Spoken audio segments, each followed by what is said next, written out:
Wow. All right, we're back in the kitchen with Elder Judy to finish the fried bread. And it's doubled in size, so that means it's ready to shape and fry. I have to punch it down. And I don't put more flour on the outside while I'm shaping it because I don't want to have burnt oil. The flour in it makes the oil burn. And what do you have in the fry pan for oil? Tender flake, shortening, lard. Okay. And you fry it at what temperature? I have it on 7. So a little over, close to high. It's between medium and high. I don't want it too hot. Yeah, it's bubbling. That's the first tester piece. So this is what I fried in. Okay. And I've been melting it while my dough was in the proofer. So we'll see how the first piece comes out. Meanwhile, I'll make... do you make the bread pieces? You can make them any size. Some people make them really small. I like to stretch them out. Some people shape them round and put a hole in the middle so it won't puff up so much. But I like mine to puff up because I find it nice and soft.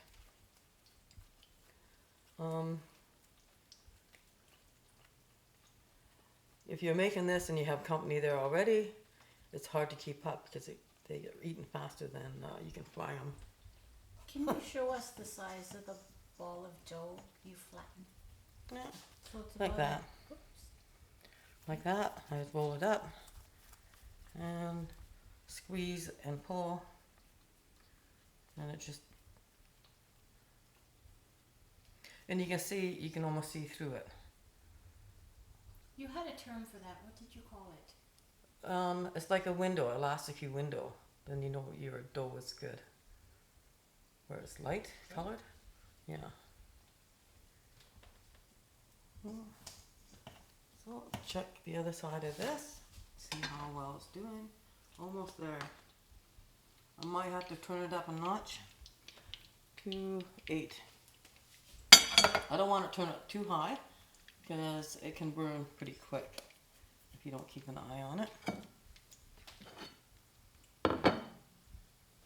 How long would you say it takes to cook one piece, fry one piece? Probably about 3 minutes. Depending on your stove. Some stoves don't work as well as others. And usually with fresh oil, it takes longer to brown. I like them nice and golden brown. Mm-hmm. And one side right now is done. So we're just waiting for the other side to turn brown and it's ready. I can add more. I usually put about 3 pieces in at a time.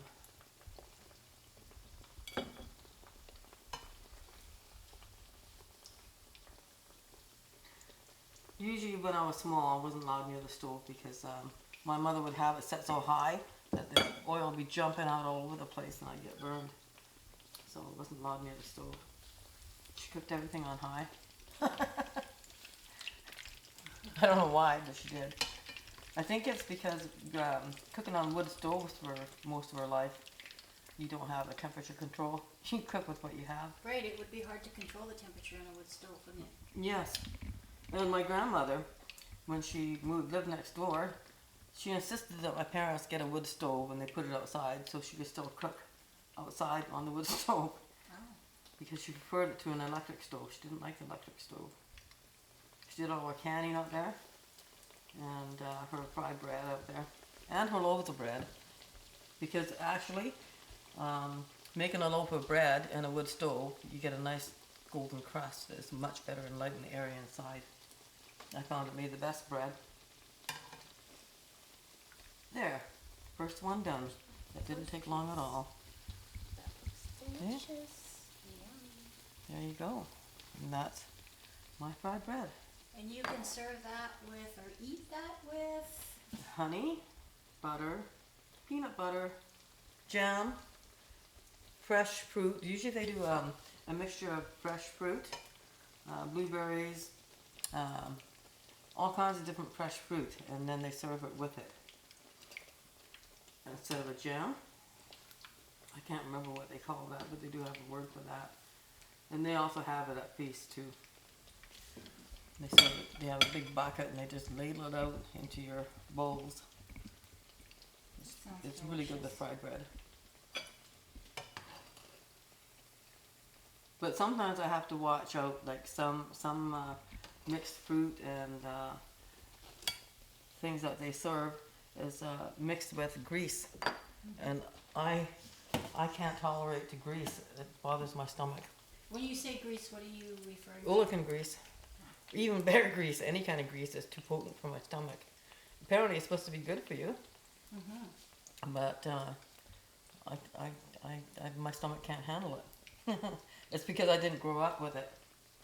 Because usually they mix it with herring eggs and with the berries and all kinds of things. They drizzle it on their seaweed. All right, so we are done.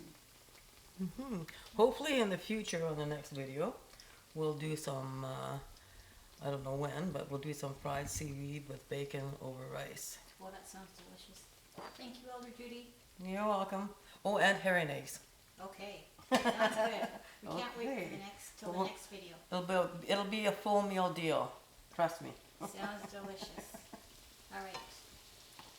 Thank Bye, you. everyone. Bye.